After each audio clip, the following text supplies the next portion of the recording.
Are we, in fact, putting too much pressure on our children? Or is all this another example of what some people call Generation Snowflake, a cosseted cohort of kids wrapped in too much cotton wool who can't face adversity?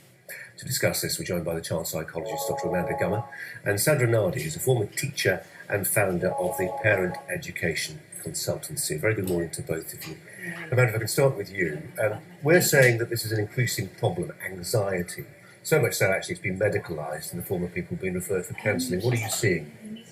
I think that's it's a shame that that's happening, and I think as parents we need to create an environment where children are allowed to fail and that it's not seen as the be-all and end-all. So that pressure on a single exam result or a success in all on the day. Yeah, exactly. And those results that come out tomorrow, the be-all and end-all.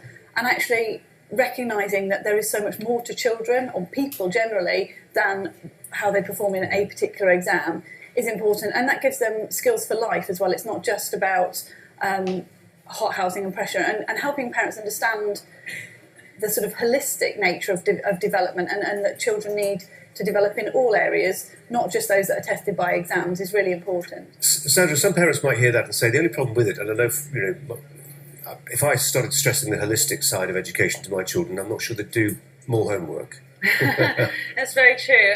To be honest, these results is the tip of the iceberg. These children, or young people, I should say, that are actually brave enough to pick up the phone, are a very small minority, and I completely admire them picking up the phone. But what about all the children that are young people that are not, especially the boys? And I'm slightly concerned especially that we're not the listening. boys. Yeah, if we looked at the research, it's mainly girls that are actually picking up the phone. What are we doing about boys to support them? Where's their stress? Girls are doing a lot better. I think I forget what the proportion is, but it's something much bigger than you might think of girls who go on to university now than boys. I think recently, last week, they said maths for the first time, boys are picking up speed.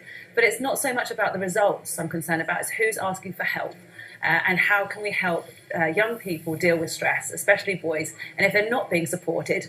And this debate has happening every year, and they're not listening. And it's about time we actually don't just try and find solutions, but actually try and change what the problem is in the first place. Amanda, this debate might happen every year, but there are also long-term trends which, it might be folly to ignore.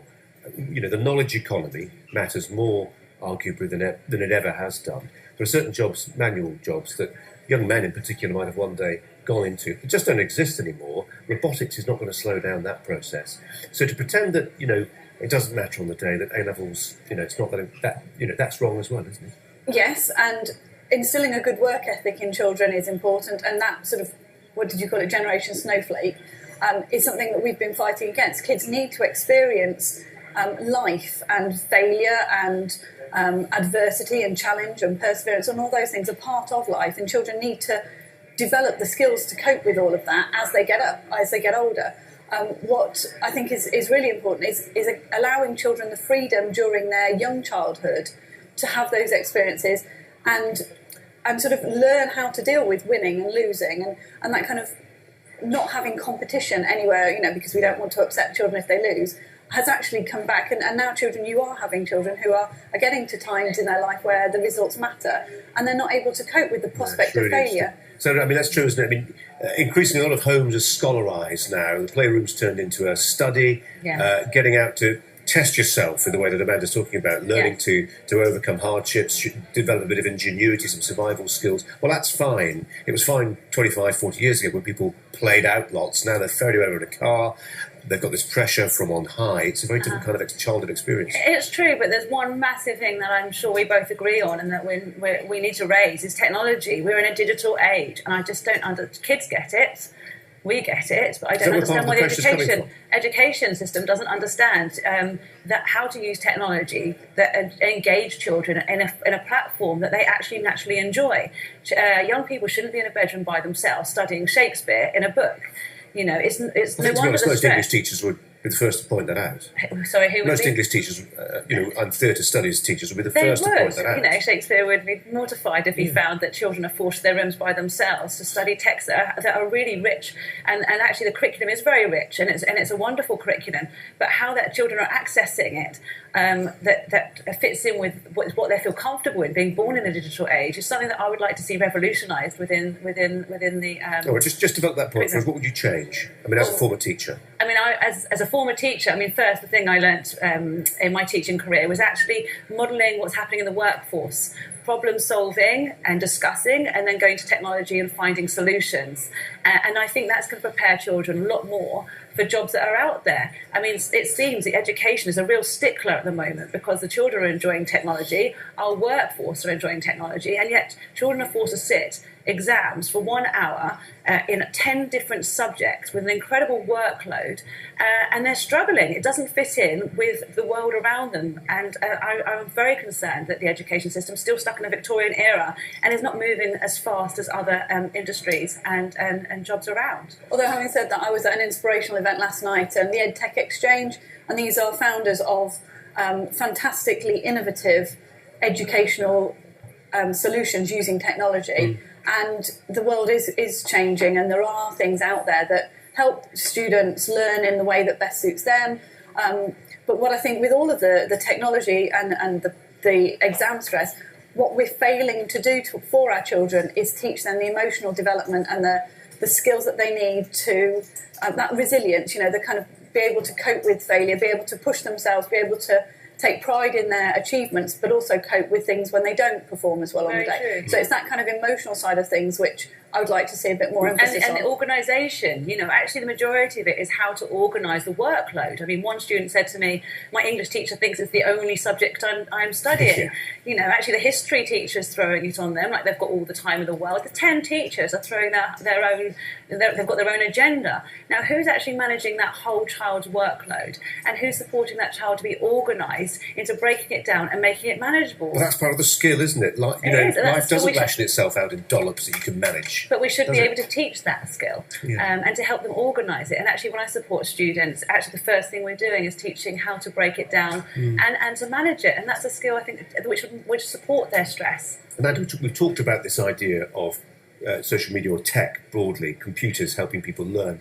In terms of the pressure, this is a debate that we're having about pressure that's on those sixth form kids who tomorrow will get the results. Pressure comes from within, pressure comes from parents, it comes from teachers, it comes from peers as well, doesn't it, too? And we know, father of teenage daughters, we know there's a lot that's going on smartphones, not all of it good. No, and I think the different types of pressure need dealing with in different ways. So I think it's good to put pressure on yourself, to challenge yourself, to strive to do the best you can. When we've got the Olympics going on, you see examples of people who have done that and made that commitment, persevered, done really well. I think that's a good trait to instill in children.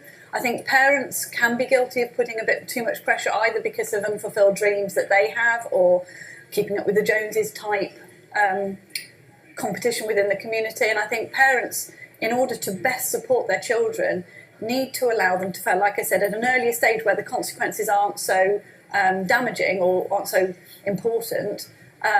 But they can do a lot to support their children in going through the exams without increasing the pressure. They can create a sort of a supportive environment, take away the annoying younger sister from distracting them from their homework, creating a place in the home where they can have quiet time to study, facilitating all of that with, sensible rules around use of tech at bedtime, getting enough sleep, eating properly. All of that stuff really plays into how well a child will do on the day, without then sort of saying, if you don't get an A, you're a disappointment. I think there's a big role for parents. And when you're talking about the Olympics, Laura Trott would be the first to say she wouldn't be where she was if she didn't have a team of support around her.